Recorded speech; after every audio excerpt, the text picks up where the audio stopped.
Earlier on in this year, I made a video how I think this year is going for video games. Now I think it's close enough to the end, I might as well get out a follow-up before everyone else does. 2023 was a historically good year for video games.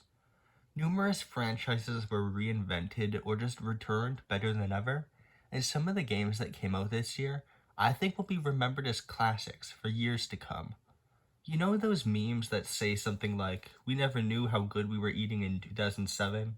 With like Mario Galaxy, Halo 3, TF2, etc. I feel like that's this year. 2023 is a great year for games, if you're not getting laid off, but that's a story for another day.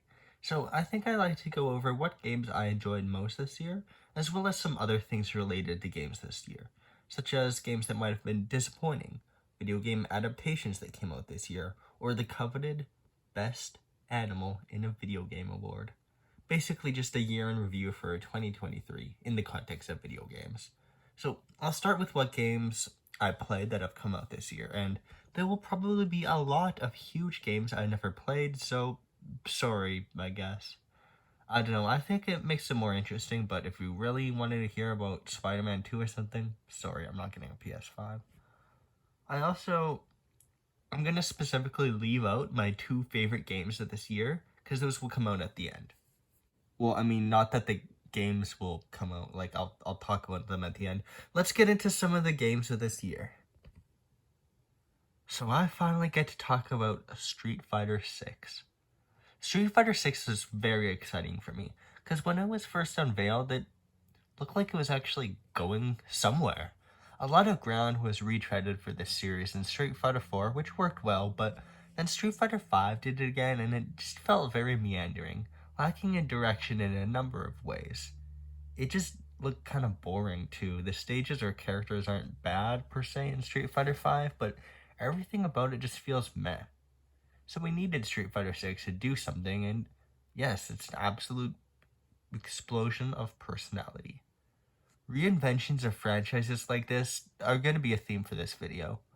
The game impressed me right out the gate by taking a hard direction into having a clear direction, with its stages and menu design that's now very iconic. It also has characters who are very iconic. I really like the characters from this game because they do have quite a bit of connections to past Street Fighter characters, like Kimberly with Guy, Jamie with Yun and Yang, or Aki with Fong, which is somehow something people got mad about because they don't want to be reminded of Fong, even though it's hilarious. Him getting a successor, not him himself. They all play really fun, and my main is Kimberly. The game plays very well, and it makes me feel like I'm playing a culmination of the best of all Street Fighter mechanics. It's got 30 years of polish, and it doesn't feel like too new of a game if you've been playing Street Fighter for a while. Being this peak of such an iconic franchise is really good, and I thoroughly enjoyed just going through the arcade mode. That said, the story mode World Tour sucks. I like the idea of it, and it was great on paper, but it's soul-suckingly boring, which was genuinely really disappointing, because I think good story modes and single-player content are the future of fighting games as a genre. Street Fighter 6 is a great game, and I definitely recommend it to someone who might be interested in fighting games, but I just didn't like this part. It feels very grindy, and the AI is not interesting to fight. The core meat of the game exceeded my expectations, however. So, the game I thought was going to be my game of the year, and it was really good, but it kind of wasn't. The Legend of Zelda: Tears of the Kingdom. I don't need to explain the monumental amount of hype for this title. It was a new Zelda after all, and the sequel to Breath of the Wild at that. I remember way back in E3 2019 when this game was announced, and since it reused assets from Breath of the Wild, we all kind of expected it to be Majora's Mask, which only took 2 years after Ocarina of Time came out. In hindsight, Majora's Mask had a lot of ideas which were not used and had a lot of crunch, so it's probably good it took longer, but we did not expect a 6-year difference. That's bigger than the amount of years between Twilight Princess and Skyward Sword. Not saying it's bad, it just made our expectations higher. I know this isn't how most people felt about it, but I didn't think it was exactly at my expectations. Tears of the Kingdom's most controversial decision is the reuse of Breath of the Wild's world, and I never found it to be too big a deal, and it was an interesting idea. It allows Nintendo to put more effort into other stuff like the story and gameplay. Too bad the story was pretty bad. Yeah, I'll get the most disappointing parts out of the way. The story is what I was most hopeful about. It's pretty bad. All that happens is you go to one area, there is some problem, and then once you beat the dungeon, you get some exposition dump, which is repeated each time because it might be your first time watching. I repeat, the same cutscene is repeated 4 times because it might be your first time watching it. It's painfully bare bones, and the story doesn't feel like it fits with the open world that well. There are also a lot of memories to collect of Zelda's adventures being transported in the past. The second time travel is a main feature of a Breath of the Wild series game, but those feel clunky. I have one example which I think exemplifies this. Spoiler alert, but there's a moment where Zelda is revealed to have turned into basically this immortal dragon, and I think it's an extremely emotionally poignant moment and really cool. It's unfortunately hampered by the fact that these cutscenes repeat. To become an immortal dragon is to lose yourself like 50 times, just drilling it in your skull, because these cutscenes being out of order mean they have to stress things a lot to even be comprehensible. I just wish you got the cutscenes in order, regardless of where you go, because that might be pretty awkward, but it's better than what we got. The dungeons of this game aren't that big a step up from Breath of the Wild's Divine Beasts, which was probably the biggest criticism of Breath of the Wild from traditional Zelda fans. And I like the Divine Beasts, but I do think they were a little too simple. So this was fine, but I never found them that memorable. You get companions, which is also kind of controversial, since you can carry them outside of dungeons, meaning you basically have like 4 guys following you at all times. It makes the journey feel a little less lonely and can make combat more deep, but also, did there really need to be 4 people following you at all times? They're just ghosts of the characters too, which is a little lame, because I like these characters, and I wish we got lines from them as they join Link's little party. Or maybe they could just come out and do their attacks the same way it worked in Breath of the Wild. Speaking of which, the combat alongside the exploration is probably the best part of the game. It's always been super fun to make use of whatever you can scrounge up to take on a huge enemy camp. And this game gives you a bunch more tools to do that, like weapons or those ghosts things. Especially considering the elephant in the room, the fuse mechanics. I actually really like the fuse mechanics, and I think it's basically the thing that makes this game more interesting compared to Breath of the Wild. Fusing stuff to your weapons or fusing objects allows for tons of creativity that was missing from the rest of the game, even if 90% of combinations are very useless. You can give Link a comically large cigar at least. Tears of the Kingdom is a huge game with a lot to say on it. I've already talked more about it than like every other game here, so sorry if there's some big things I missed. Like, I didn't even talk about the depths or the skies yet. I will stop now, but just know that I found Tears of the Kingdom to be a quality experience, but not one of Nintendo's best of this generation, by far. So I don't really get that many indie games when they come out that often. Don't get me wrong, I love lesser known games, but it's kind of hard to know which ones will really be worth it when they're not even releasing yet. Usually if there's something that looks interesting, I'll wishlist it and maybe get it a bit after it's released. Thunder Ray is not like that, because something in the animation and style just looked really fun. I was gonna do a gag where I don't mention Punch-Out until the last sentence because I hate when reviewers only compare games like these, but I'm just summarizing this, not running a whole review, so I'll say if you do like Punch-Out, this is about as good as it gets, if you look at it entirely gameplay-wise. But where it really shines is way different from Punch-Out. Each character in the game is on a scale from horrifying to cartoonish and everything in between. Their highly exaggerated movements and designs are otherworldly in a way, literally. The game has been criticized for being a bit too short for its price point, but I never found that too big a deal. It's like a few hours at most, and it's $15. I didn't find it too big a deal. Again, it's a fine price point, and an indie game being less than that often results in it being forgotten. Plus, the hand-drawn animation must have been pretty difficult to do. And I sucked so bad it took me more than the average time to play it. But I could see it being a problem for some people. Can I show you guys something very shameful? Now, Assassin's Creed Mirage looked like it was gonna be a Street Fighter 6. Don't get me wrong, it's modern Assassin's Creed and it's Ubisoft. I didn't really expect it to be good. But I've played and in fact platinumed games like Assassin's Creed Syndicate, which I didn't really consider good on an objective level, but have really enjoyed exploring London and a good amount of the missions, so I really expected Mirage to be like it. The game is more focused on actually exploring a city, and the stealth and combat aspects, which is really nice. In execution, it was not that good. I don't want to say it's 5 steps forward and 5 steps back. The series was already so far back, it's more like 5 steps forward, but with one leg, so you just fall over at the end. The story has some promise, but it's mostly emotionless garbage. Assassin's Creed never had good writing. It just never did. But at least Assassin's Creed 2 and whatnot made an actual effort and had memorable characters.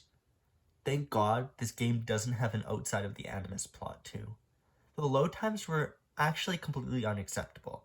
Cause hey, I have a shitty used PS4. I've played games with long load times before, but I counted and it literally did take me 5 minutes to enter the game. Just to enter it. It made me never want to use fast travel too, so I ended up walking across the entire map even more than the game already makes you do, which is an awful amount.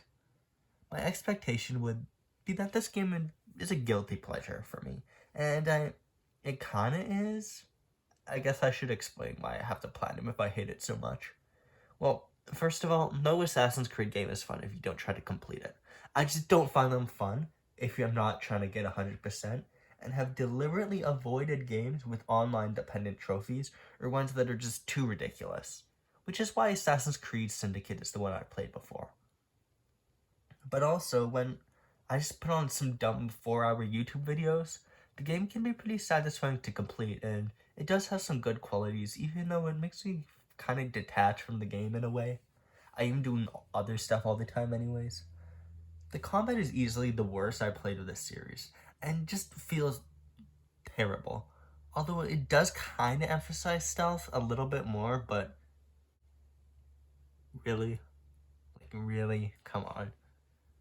What really kept me from giving up this weird self-imposed platinum challenge, though, is the one thing I really enjoyed: the historical setting. The game is set in Baghdad, in the Islamic Golden Age, and it adapts it with love and care, which makes it bearable. You get to collect codex entries in this game, which is actually really fun for the history buffs, aka the main players of the game, and historical facts are basically your reward. I really liked it, and they can be about architecture, history, Islamic culture, and more. I genuinely learned a lot. I didn't know what the heck an Abbasid Caliphate was before even playing this game. It's an underdiscovered setting in the West too, so it's really great there's such care. If only the care was in the actual game. It's an incredibly mid-title, and hardly the breath of fresh air I thought it would be. But also, I did get a platinum, and whether you think that says more about me or the game is your decision. I got a platinum in another game I'll mention later though, which I enjoyed much more. One of the biggest shocks of this year was Super Mario Bros. Wonder.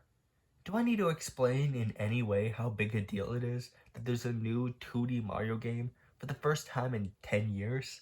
And the fact that it looks as pretty as it does? It also didn't take that long after its announcement, which was neat. Now, okay, hear me out. I don't think gameplay/platforming is the strength of Super Mario Bros. Wonder. It is very excellent and well polished, but I never thought it to be too much better than the new Super Mario Bros. Series, and definitely the NES and SNES games. Where it really shines is the presentation, visuals, and just about everything with the Wonder Seed mechanic. Collecting things in each level is easily my favorite part of this new modern age of Mario, because it allows you a further challenge and makes you slow down and appreciate the level design further. Here, the collectibles just so happens to make the entire stage move like a Mario Maker Mario on Drugs level, which is a level I have made at one point. It's great and constantly keeps you on your toes with new level design. Super Mario Bros. Wonder is a pretty simple game in its core, but it almost doesn't feel that way, given the showiness of these types of levels and how they can ramp it up. I almost feel like Super Mario Bros. Wonder was influenced by Mario Maker levels actually, which is really cool. Finally, the most recent game I played came out just a few weeks ago at time of recording. Like a Dragon Gaiden, the man who erased his name. There will be spoilers. I also got the platinum in this game as well. Gaiden is set at the time of Yakuza Like a Dragon, and it follows this new character named Joryu, and what he was doing at the time of the game. Basically, he's faking his death, and at this point, he's working as a secret agent for an organization called the Daidoji Faction. It's a pretty simple plot. Not too simple, it is a Yakuza game, but it's mostly just Joryu getting acquainted with Akame, going to the castle, beating Homare Nishitani III, and going to the Omi dissolution meeting, where people seem to think he's Kiryu for some reason. Now, this isn't Joryu's first time being fake dead, and this isn't even his first time having a fake identity. In fact, they even referenced Taichi Suzuki at the end. But this is the first time it was the real focus of the game, and it's the time the emotional conflict was put at the forefront of the entire plot, in a very emotionally resonant way. The ending especially, like damn. The story isn't the best in the series by any means, but the characters are fun and it makes for some exciting action sequences. In fact, some of the most exciting in the series. I really enjoyed the final boss especially, and it was nice to see so many characters from this series, and Yakuza Like a Dragon especially, and it actually did make sense to see them there. Plus, at this point, Watase has absolutely become one of my favorite characters. I really liked him having a big entrance once he's out of prison. One of my earliest videos on this channel touched on Yakuza 5, and I was way too harsh on Kiryu's story, even calling it the worst in all of Yakuza 4 and 5, which I don't think it's that bad anymore, because Watase was a very good character, and I never really talked about in that video how the Omi return to the series was such a big and great decision that makes the series feel so much bigger. Oh well, we all make mistakes. The combat of this game is very solid. You have two styles, being the Yakuza and Agent style. They feel very distinct, yet true to Kiryu's moveset, with Agent being more suited to crowds and having a bunch of silly gadgets, and Yakuza being a more traditional brawler-like moveset. I actually noticed crowds were way bigger in this game than normal, which was probably to balance out the Agent style, but also the crowds of generic bad guys felt like unnaturally big at times. Would that many people really come to jump me? That's just a nitpick though. There's an emphasis on juggling similar to the Judgment games, and it makes combat fun and plays with the strengths of the Dragon Engine combat. The Dragon Engine the modern Yakuza games are built on is controversial due to it having ragdoll physics, but when it has stuff like this, it makes it not feel unnatural or annoying when enemies go flying or something. There's only really one city to explore in this game, and no Kamurocho to be found. That's Sotenbori. You can briefly go to Isazaki Ijincho, or like half of it at least, which is actually my favorite city in the whole series, but I don't even think you can go back there after the story until Premium Adventure, and even then you're barely even there. It's kind of weird. I certainly didn't even need to go there once, or actually, I didn't need to go there on my own, aside from the story once, to get the platinum. Also, why did Doryu even go to the Survive bar and not meet Kashiwagi? Like, why, of all the places, did they pick Survive? Okay. Anyways, it's the usual Yakuza exploration, and I had plenty of fun with all the weird stuff to get in the platinum. The Coliseum here is a huge feature, except it's a new location, not the usual Kamurocho one. Recruiting fighters is a big part of the mode, as you fight in battles called Hell Team Rumble. Those characters you recruit are even playable, and some of the characters are pretty deep cuts. First instance of playable Gary Buster Holmes. Let's go! Battles are really fun, but later on it can get tedious to try to finish every match. Some are ridiculously hard, even with the overpowered DLC characters. And not a fun, ridiculously hard. At least it wasn't too long though. The platinum itself was under 30 hours, which was very short for what is technically an open world game, and very short for a Yakuza game. So it's nice to actually be able to complete something, you know? It's nice when a game isn't Yakuza 5. So this year had great games in total, and again, what I talked about only scratched the surface of what came out. I'll get into my impressions of games that I haven't played, but had a lot of influence this year later. Before I talk about that though, I want to talk about some of the video game adaptations that came out. There are more than the average amount of video game shows and movies I saw, so I'll talk about them all here. Starting with easily the most notable show, The Last of Us TV show. I don't think I need to explain the influence of The Last of Us, and that was rekindled by the TV show, which is cool. I've only seen like 4 episodes, which I saw in an airplane, and already I think it's the single best video game adaptation. Maybe even the best adaptation in general, discounting like books that were adapted into movies, you know. The Last of Us, when looked at as purely a story, is actually a lot more video gamey than people think. It's mostly Joel and Ellie walking through each location, and they kind of do feel like the traditional level. That isn't bad at all, because, well, it is a video game, but it gives plenty of material for The Last of Us show to shine. Everything in the game, from what I've seen, is adapted in a way that fully highlights their strengths and makes emotional moments greater. And then The Last of Us 2023 doesn't just put its own spin on underdeveloped for elements from the game, it makes their own stories within it that still fit the themes and worlds of the game. If you know, you know. Now again, I haven't finished the entire show, so I'm sure the rest might fall flat, but what I've seen is amazing. I'm glad this made lots of people interested in the franchise who might not even play video games. I think that's the mark of a very good adaptation. The other 3 video game movies kind of get weaker and weaker from here. The next is not really an adaptation though. It's the Tetris movie. Tetris is paced really weird. It starts with what's basically a montage of parts of Tetris and Hank Rogers' story. With Rogers selling games, going to Nintendo to see the Game Boy and propose Tetris as a launch title, then Alexei Pajitnov making the actual game itself, and plenty of other stuff like that. The pace slows down when Rogers actually goes to Russia and meets Pajitnov. That would be fine to have a montage like that at the start for 5 minutes, but it lasts for like half an hour, and it's very jarring when this movie basically slows down and becomes a real movie 30 minutes in. It's not surprising this was originally 3 movies, and since this is a streaming original, I think it should have been much longer. Besides that, it was really enjoyable.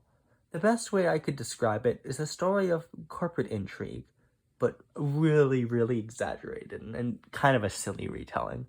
I don't think an actual car chase was involved in Tetris's localization. And the film follows the story enough to give you the gist of what really happened, but it might be a bit misleading if you're not that critical of it. If you're into video game history though, it's a good start to learning about this iconic title and how it was localized. I especially enjoyed Robert Maxwell and his video game publishing company being a big part of this story, since British video games are a big part of the industry not often talked about, and it did make the movie a lot more interesting.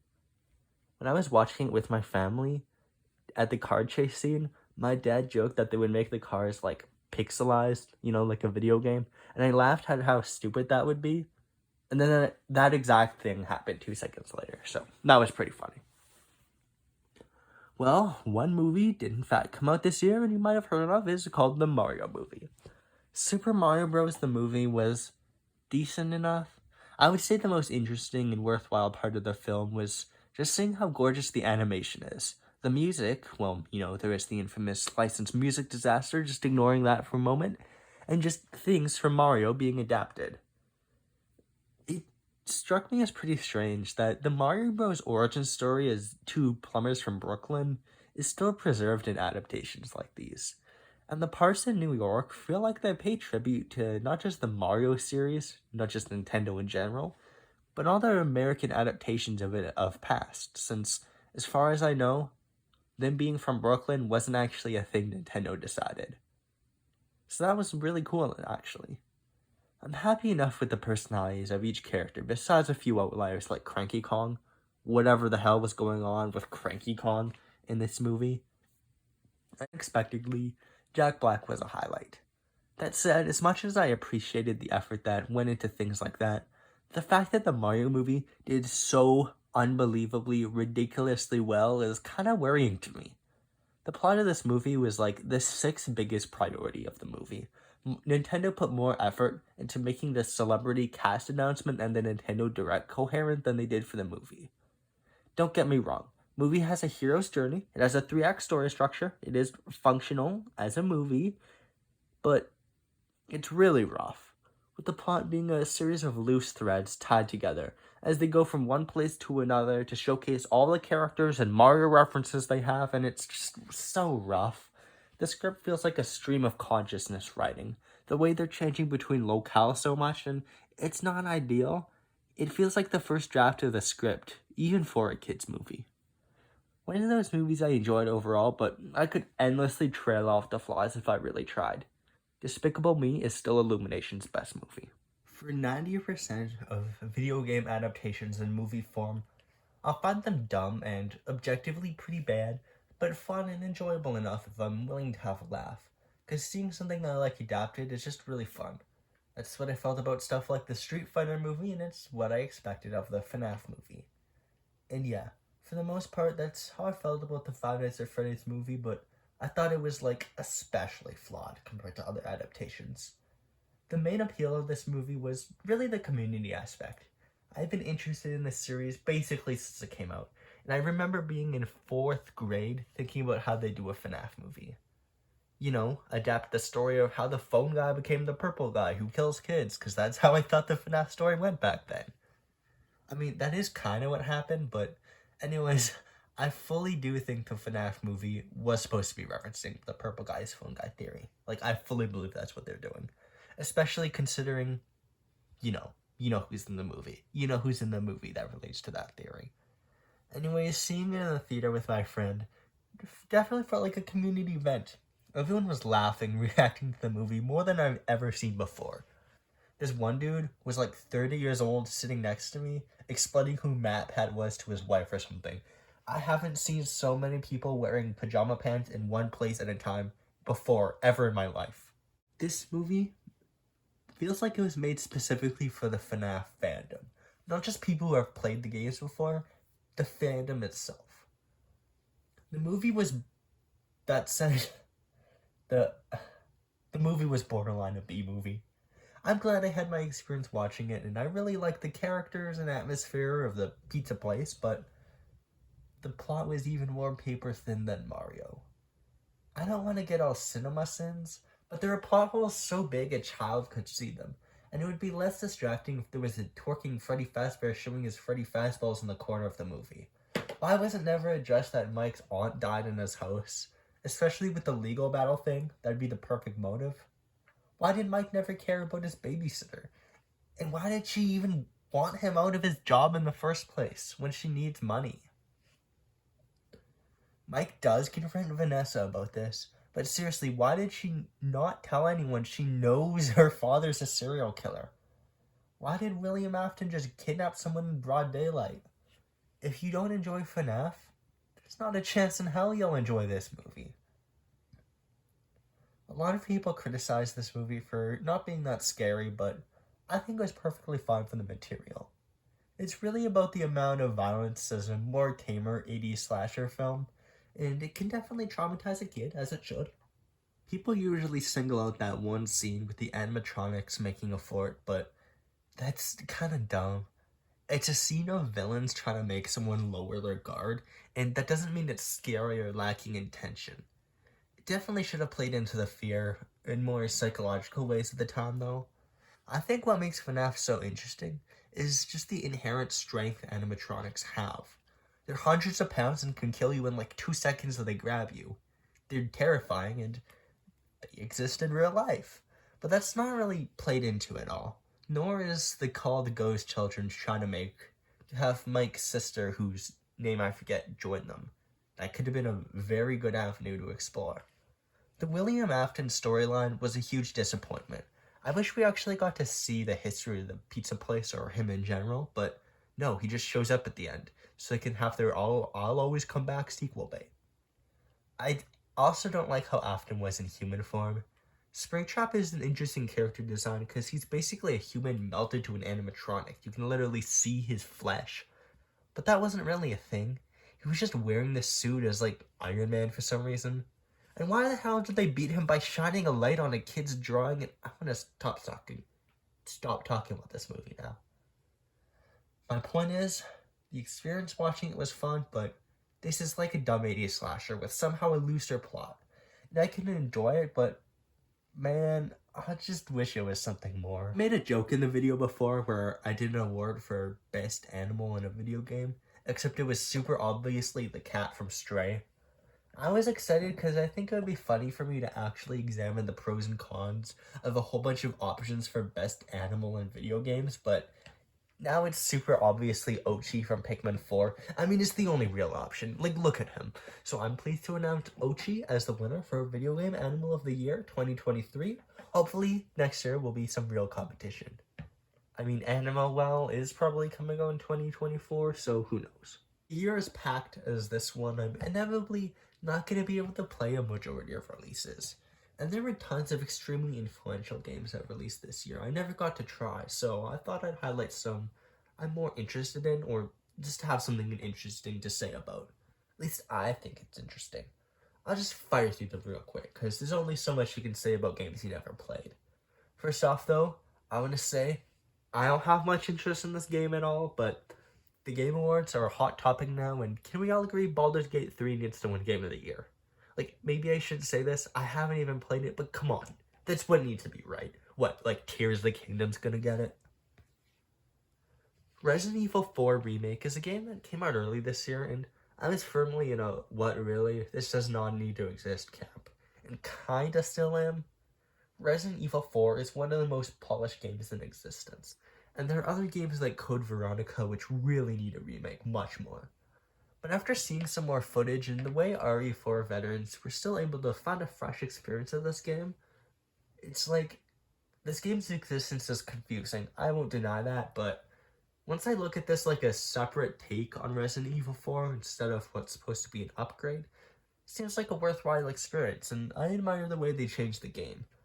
I like the style of modern Resident Evil games a lot, so I definitely want to try it at some point.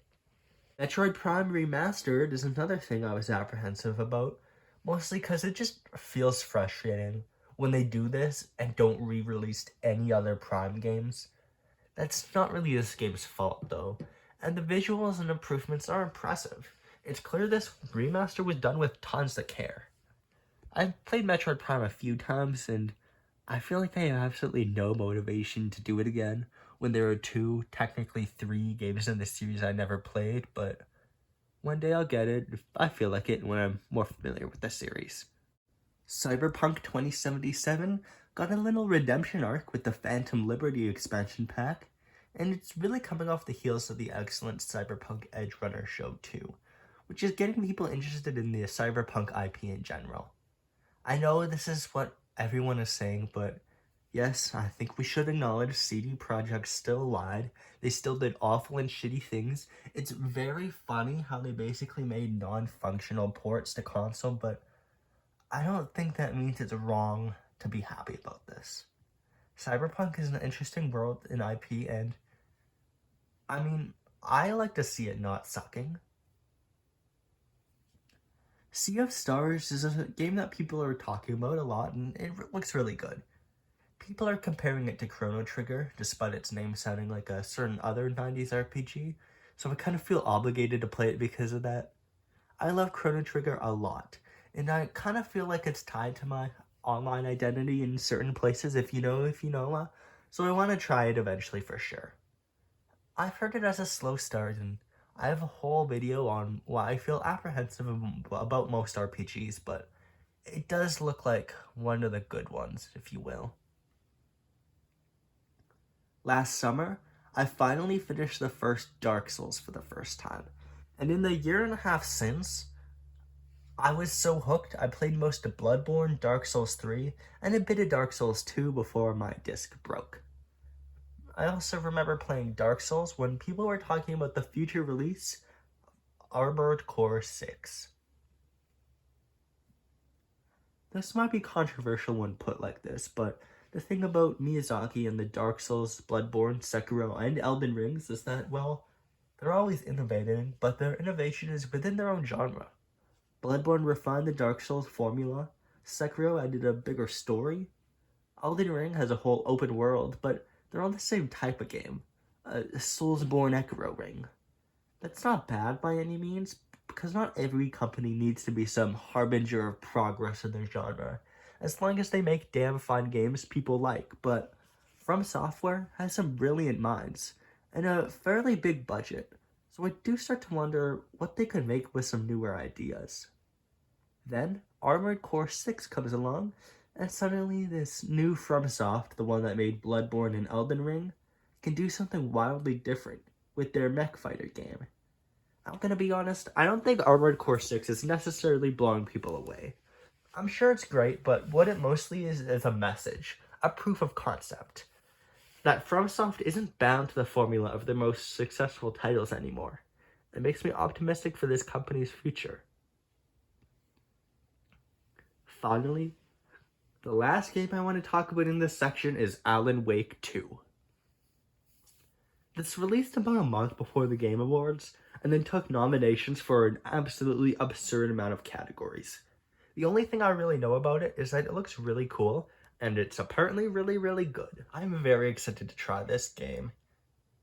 And the reason is because I found Alan Wake to be the type of game where I like the ideas, but found it flawed in execution and not really reaching what it has tried to achieve. Now that Remedy Entertainment is a bigger name, and Alan Wake 1 laid the groundwork, and they have Control bucks, I'm confident Alan Wake 2 could expand on the parts of the first game I liked, and considering the reception, I'm sure it will be brilliant.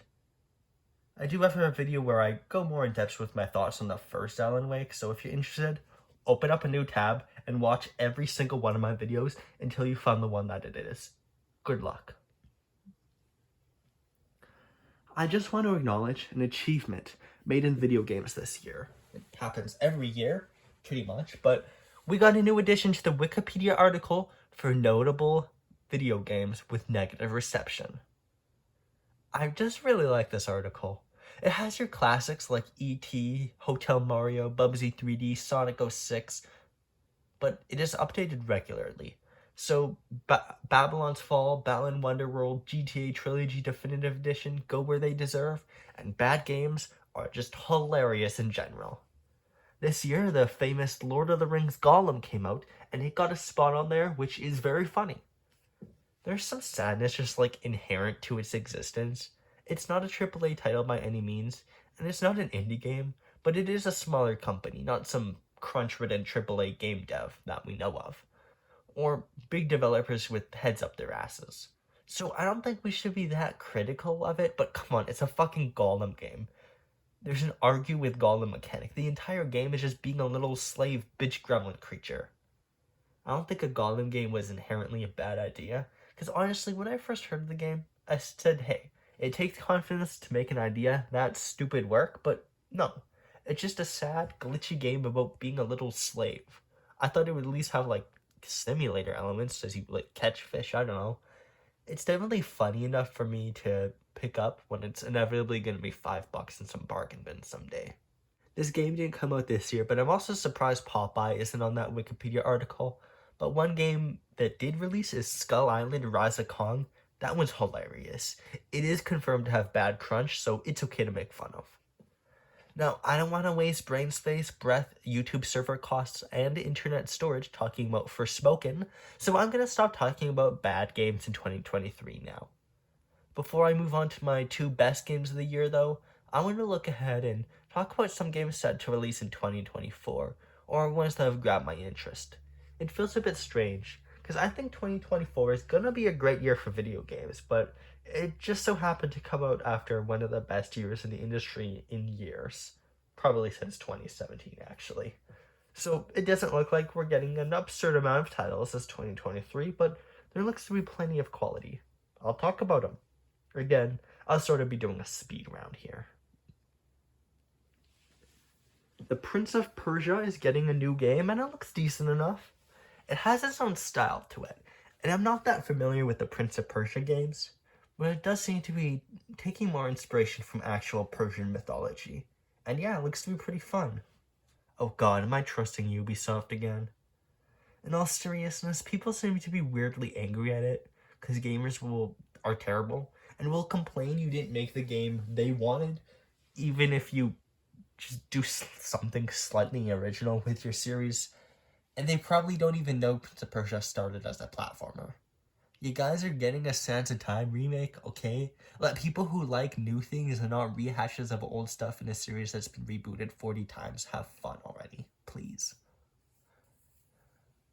Finally, there is now a re-release of the 3DS era Ace Attorney games, the one with Apollo Justice, namely Ace Attorney Apollo Justice, Dual Destinies, and Spirit of Justice.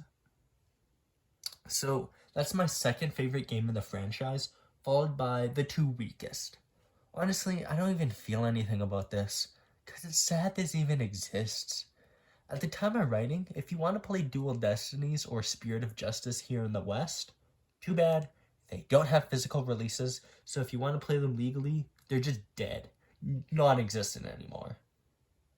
I'm glad it exists, but it feels very hollow to me, this collection, when they're making such a big deal out of it, when Capcom's release schedule happens to be running dry. I don't care about Dragon's Dogma 2 enough to even talk about it here, by the way. Where do I even begin with Like a Dragon Infinite Wealth? It's a huge, complicated game, and even if we've only seen a slice of it, there's still so much to talk about. It almost looks like the perfect modern Yakuza game. I liked Yakuza Like a Dragon, because it was emotionally rich and established a well-built setting. Of course, there were 100 different things I liked about that game, but that's the basics. Infinite Wealth certainly has the latter part covered, or at least it seems like it will. It's clear there's a set hierarchy of power and crime families here in Honolulu, with Danny Trejo in them, establishing the world building. But Honolulu as a city is made with a lot of care too in the game. The demo and seeing some story clips almost gives me this reverse culture shock. Because seeing Yakuza characters in an American suburb, or buying American products, or driving with the steering wheel on the left side of the car, this feels new to me, and I'm very excited for the new open world and how the series will change in such a new setting. And then the emotional part. I can already predict the moment I'll end up crying in this game. Several moments I'll end up crying in this game. Ichiban is one of my favorite characters of all time in any video game. And this game directly continues his emotional arc from the last game.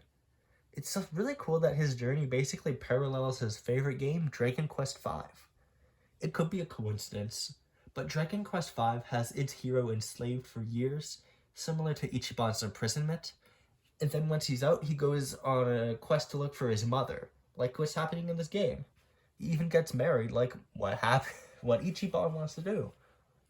Then there's Kiryu's story. We had a whole game to set up the emotional arc, and Like a Dragon Gaiden made me cry enough, and now he has the big C just add on to it. I don't think we're gonna get Kiryu dying. We're more likely to have Kratos stay dead, but you can't just have a character get cancer and not have a massive shake-up to their role within a future story. This is gonna be a game to remember for years, and I'm already saving up money. It's coming out surprisingly early on in the year too, in January. It's difficult to describe the absolute nosedive my hype for Tekken 8 has taken. At first I was really excited for it, but I saw what some of the veteran Tekken characters look like and some of the cool stages and visual effects. I really like Tekken. I thought this was going to be what finally gets me to buy a PS5. But then the full base game roster of Tekken 8 leaked, and I wasn't mad that I don't get a speculator or anything, it sucks a little bit. Like, the roster sucks. The 3 new characters look cool, but they don't do that much for me. And all the returning characters are so obvious it kind of hurts. There's just not that many surprises or unexpected characters. It's very safe and bland. John is the only one, but even then, the impact of a character like that coming back is lessened when the Tekken Tag Tournament games exist.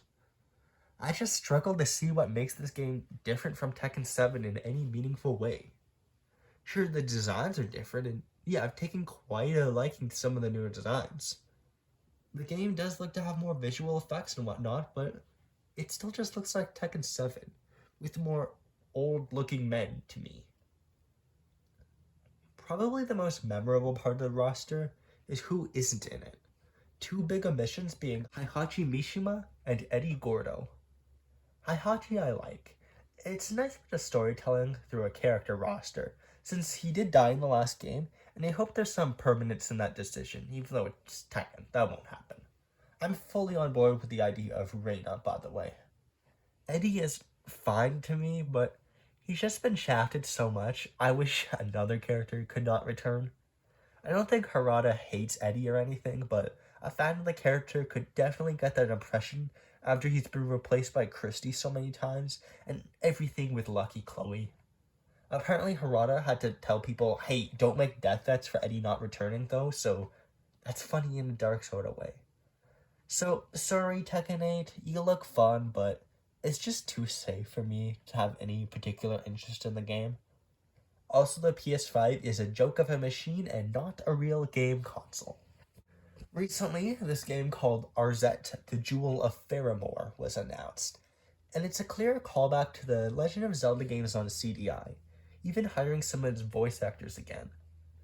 I've mostly seen real hype for the game, praising its concept and hoping it can follow through on it well, and certainly spawn a couple of memes. I'm in the excited category for sure. I've definitely also seen the natural counter of, why the hell would you be excited? You know that's a bad game, right? And look, I get not thinking this game's for you, but I don't understand not understanding why people could be excited for it. Because you do realize a game like this wouldn't have bad gameplay, right? There's an actual team who cares and are working on the game to try to make it that good. They're not going to deliberately make it not fun to play, that's silly. The CDI games have honestly been a unifying force for the Nintendo and Zelda fandoms in general. Countless people have fond memories of watching, or maybe even making YTPs on the game, which are fundamentally creative video projects started by those games. It's a game rooted in 2000 nostalgia, and the CDI games deserve to be remembered. Plus, look at the animation of our Zet Jewel of Faramore. Even though it can be described as an MS Paint-like style, it still takes tons of effort to make that, and especially when you have a style you're trying to replicate. Here, I'll put it this way. Star Wars has its prequels, The Lord of the Rings has the Ralph Bakshi movie, and now Lord of the Rings Gollum, and Dragon Ball has Dragon Ball GT. It's healthy and normal for a fan to have a thing they kind of mock.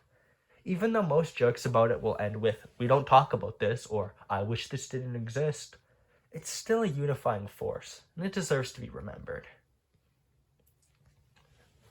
I'm considering really deeply whether I want to buy the remake of Paper Mario the Thousand Year Door or not.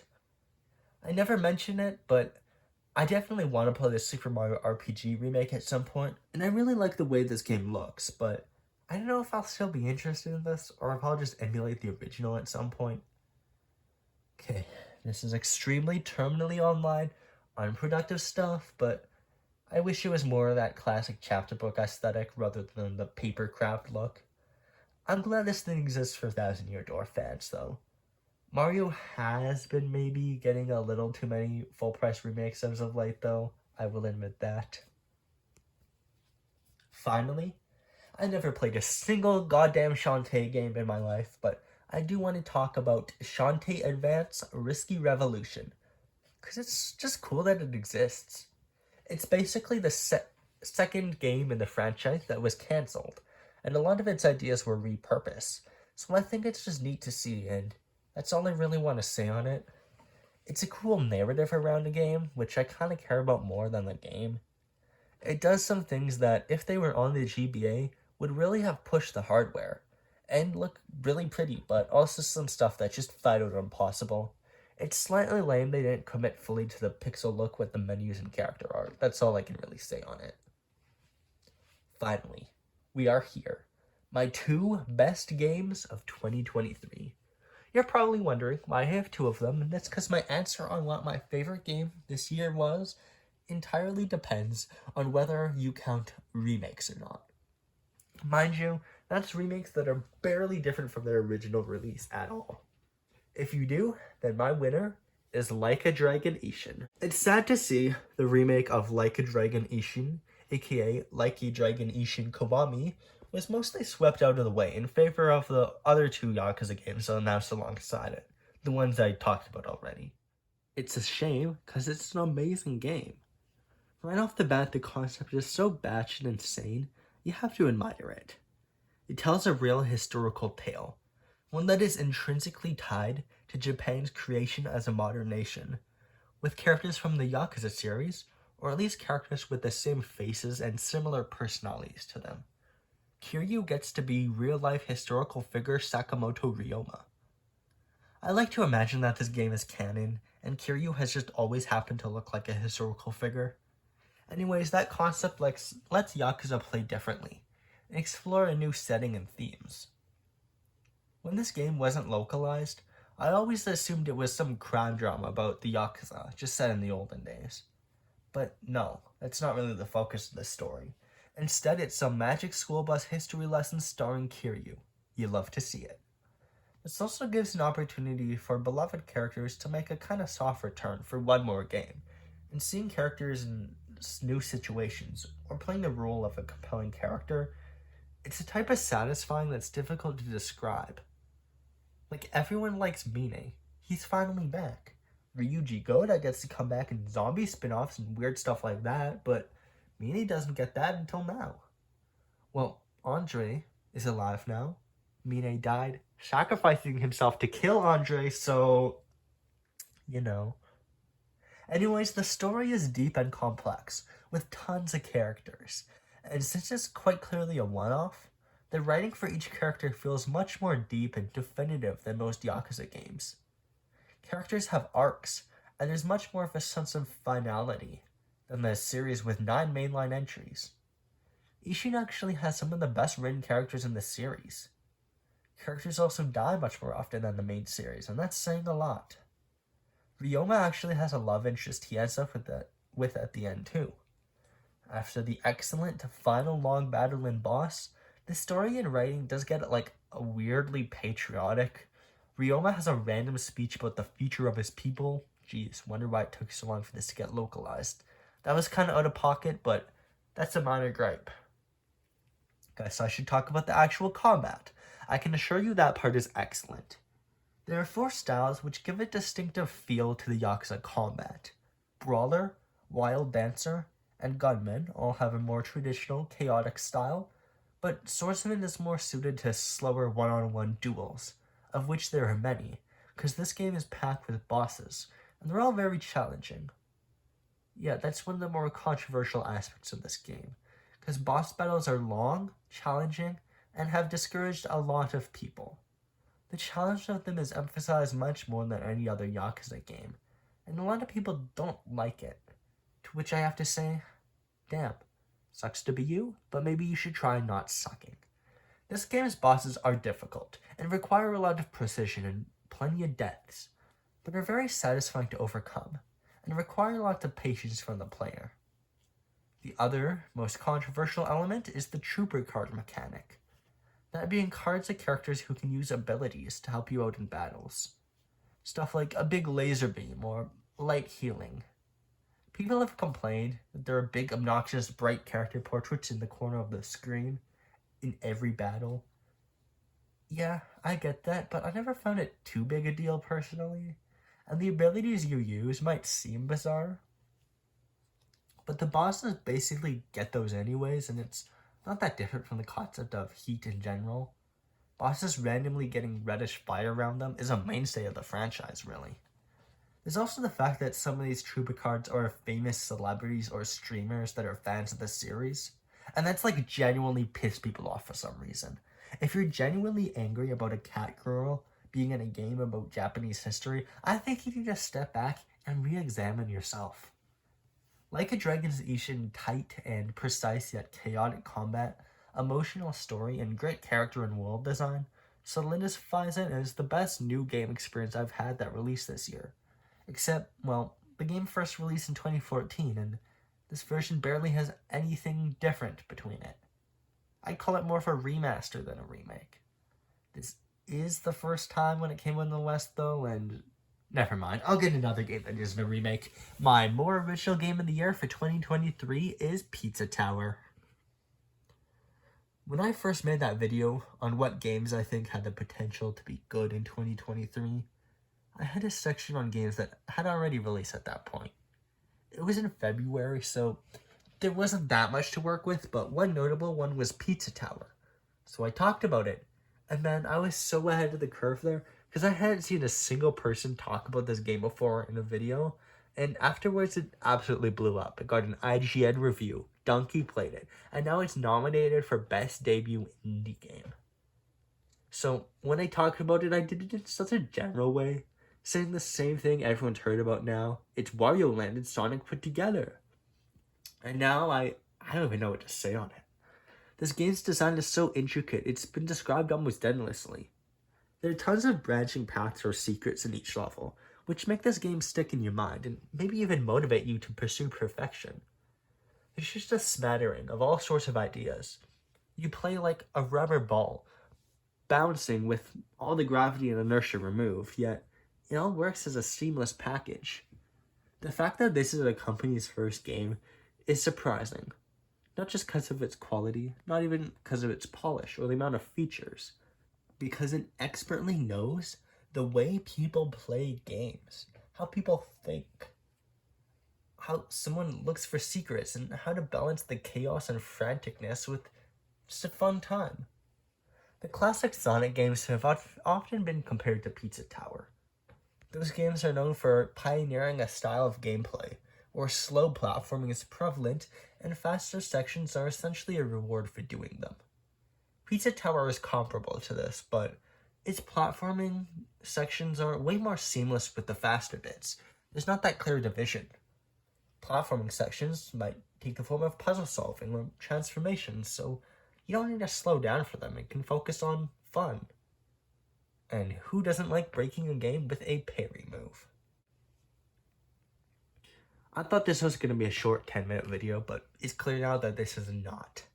This was a great rotation of the earth for video games, and I just think we should appreciate what the good titles and innovations made in the genre are. I'm not going to sit here and be one of those, be thankful to this corporation for giving us a good product. Because we're paying. We deserve the best product. What we should appreciate is the developers who had great ideas, and even the developers that just worked on things and put their time into good shit. And while the concept of a year might be arbitrary, like I mentioned before, it's a good opportunity to slow down just a little bit and look at media that changed you or changed the industry in this time. That's gonna be it, so thank you so much for watching, and I'll see you later. I was dead ass about thinking this would be short, by the way.